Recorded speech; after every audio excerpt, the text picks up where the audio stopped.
I like how everybody warns Rimuru about the angels, and it's like his response to it is, let's do a speed run to see how fast we can make them mad. Like, it feels like so far the last 2 episodes has been nothing but let's speed run to make the biggest and most massive nation ever. He wants to make it a resort, obviously, but we're bringing in a coliseum, we're bringing in restaurants, we're stealing away sweet shop people over here, we're bringing all these cooks here, we're going to take this guy over here that's really good and, you know, doing all these trades and whatnot, bring him in here. Everybody's being brought in, he's inviting a bunch of people. This is going to turn out bad. Everything's pointing to this turning out bad.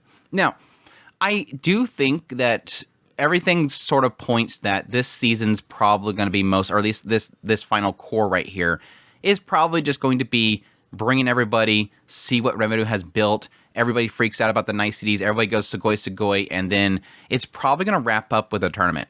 I think this season is probably going to wrap up with a tournament. I think the OP even also implies that as well, so I'm probably getting a lot from that. But I think the moment that he started talking to, I forget what his name is, Moyo Maru, I can't say his name.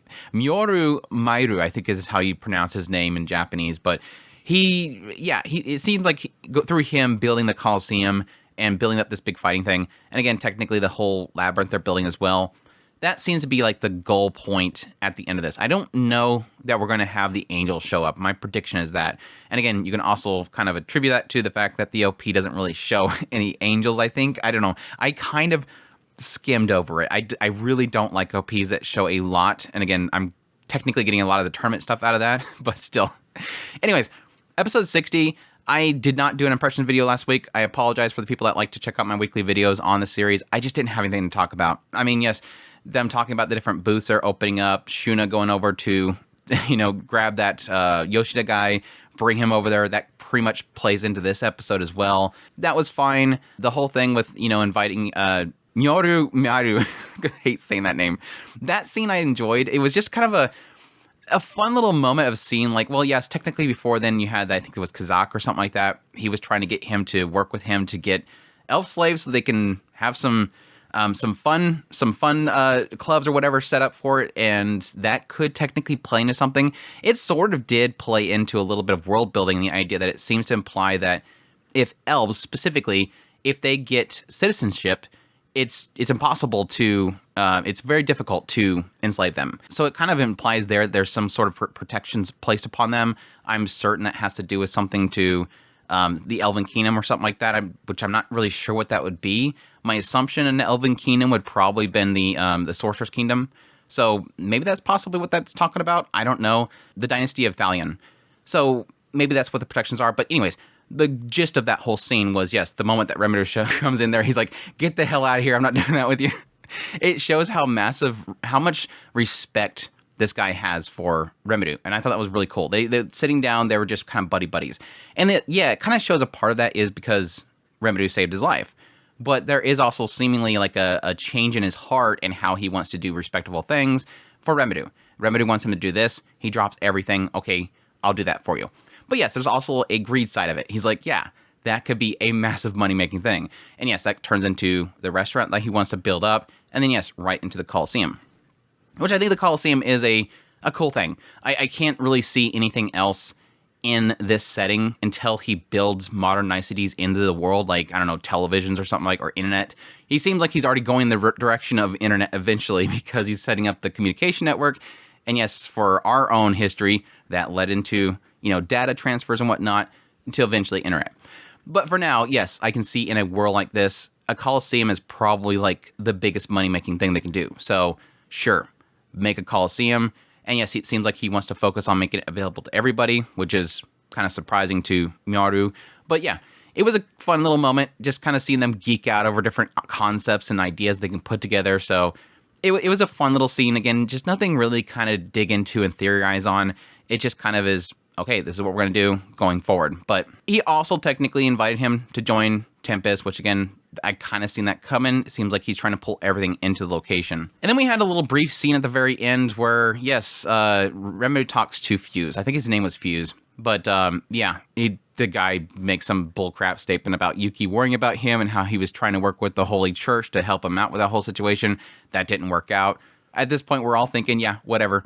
But additionally, yes, inviting Blummuth Episode 61 was a little bit more interesting because I think the first time that we've really gotten into the Sorceress Dynasty of Thalion. I don't recall ever meeting El Mizya before. I know that we met Errol before. He was over there checking out things in Tempest. Obviously, as we see in this episode, her El Mizya extremely jealous of the fact that he got to do all these cool things while she's bored over here. I do already like the chemistry between the two of those characters. It's a very interesting chemistry they have. But no, it opened up with King Gezel, which is pretty much like every single other nation that we've seen in the last few episodes, them getting an update on everything that's happening and getting the invitation. Shrug, fine. I do like that there is a moment where somebody does question him, hey, Remiru's getting really strong, and if he did this, if he took down Hinata and the Crusaders, that means that he could probably hurt you too. And his response to that is, I know the guy, I know his personality, he wouldn't do that.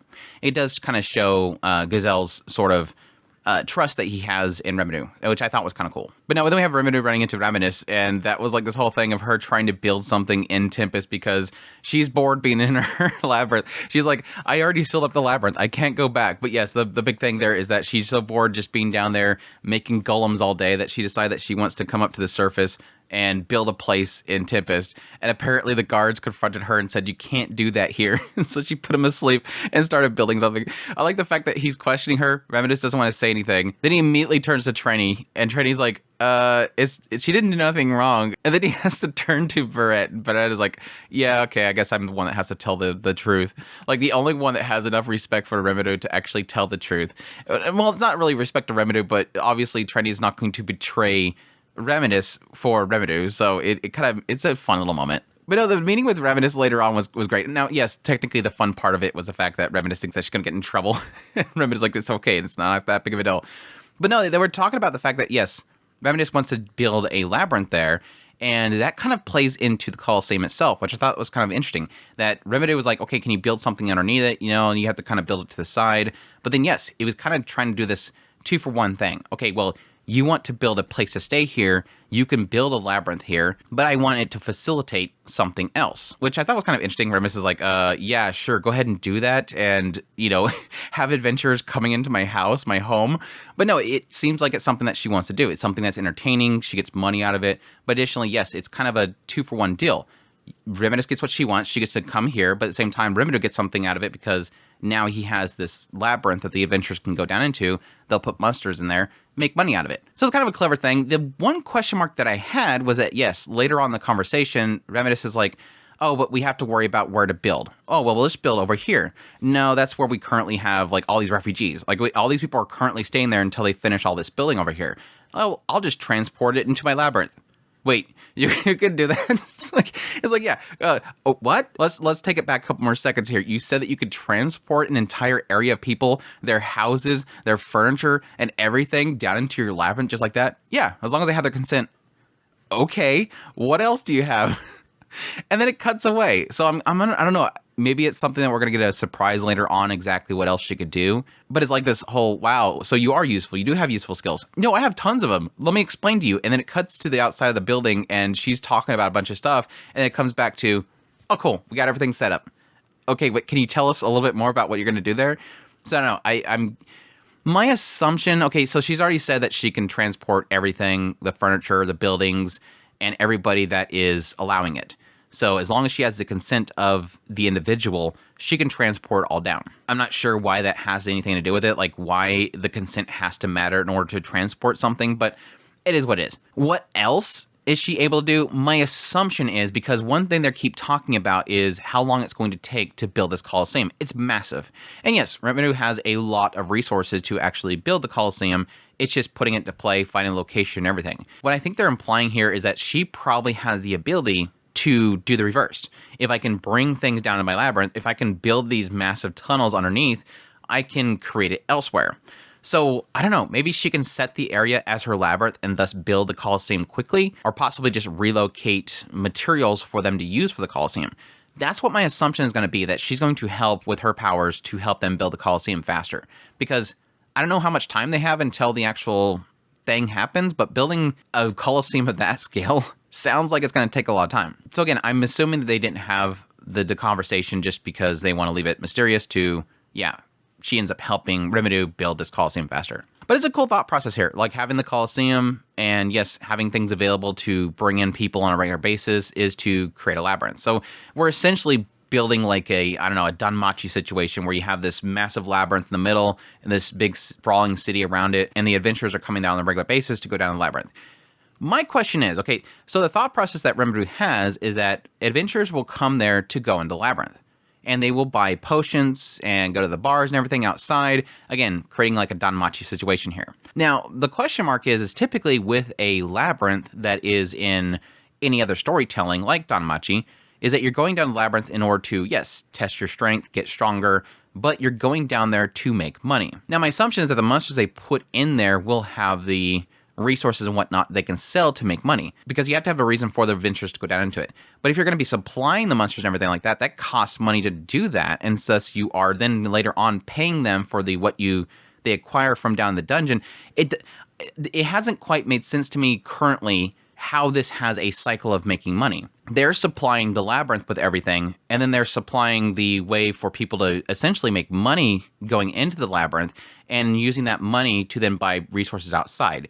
Unless they have a cycle of it being profitable to themselves, despite the fact they're supplying everything, that's the only way I can see it to actually make money. Because again, this isn't like the labyrinth, I'm assuming, again, he said he was going to put the monsters in there. The labyrinth itself doesn't create any sort of value. They're having to put the value into it. So I'll be curious if they even explain how that value is created, but for now it's kind of like, okay, sure, I mean, it makes sense overall if the labyrinth was producing the monsters. But no, it was a fun little scene. I enjoy the little kind of shenanigans that Remedios kind of creates. It's kind of a high and mighty attitude that she has.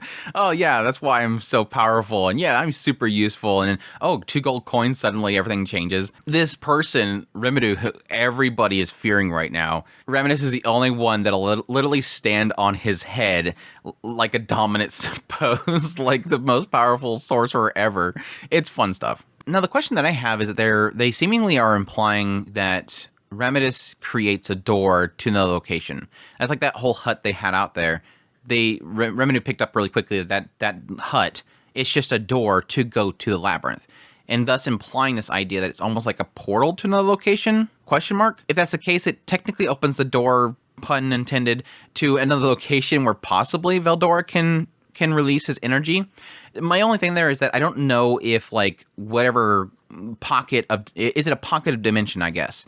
Is it another location? Is it outside the norms of their world itself that it can create another location for them to go to? Again, that's the whole idea that they were pointing out there, is that you can't create the labyrinth underneath the actual Colosseum because it's going to cave down into it. Well, you can create it off to the side. Well, if you're creating it way off to the side, then it makes perfect sense. That could technically open the door to Veldora both letting go of his energy, but additionally, it could create what I was talking about earlier, a way of producing monsters or more powerful monsters to thus give them a reason for buying the goods that the adventurers get from going down into the labyrinth that they use to buy drinks and whatnot. But yeah, majority of episode 61 was obviously Amnesia, the Sorceress Dynasty of Thalion, which again, I'm not sure if we've ever actually like zeroed in on.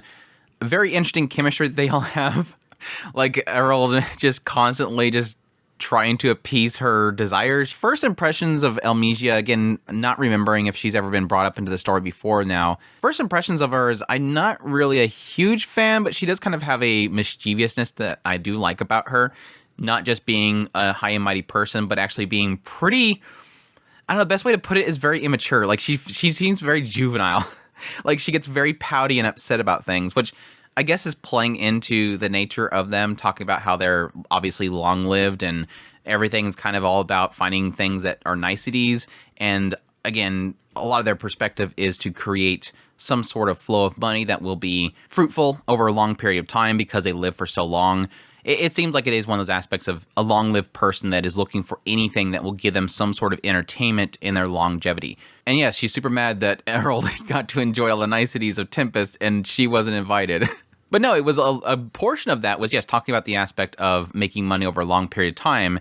And yeah, his terrible decision not to be more involved with the creation of the roads because over a long period of time, Tempest is going to be making a lot of money, which makes sense. The idea that Tempest forks over all the money and the resources to make the bridge, but then you pay a toll to it. Yes, Tempest thus takes a large chunk of that debt, but then over the span of hundreds of years, they're going to pay that off and then some in great value. So yes, a lot of the conversation seems to be her talking down to Emerald, but there seems to be an opening there that she is going to be looking for some way of profiting from Tempest.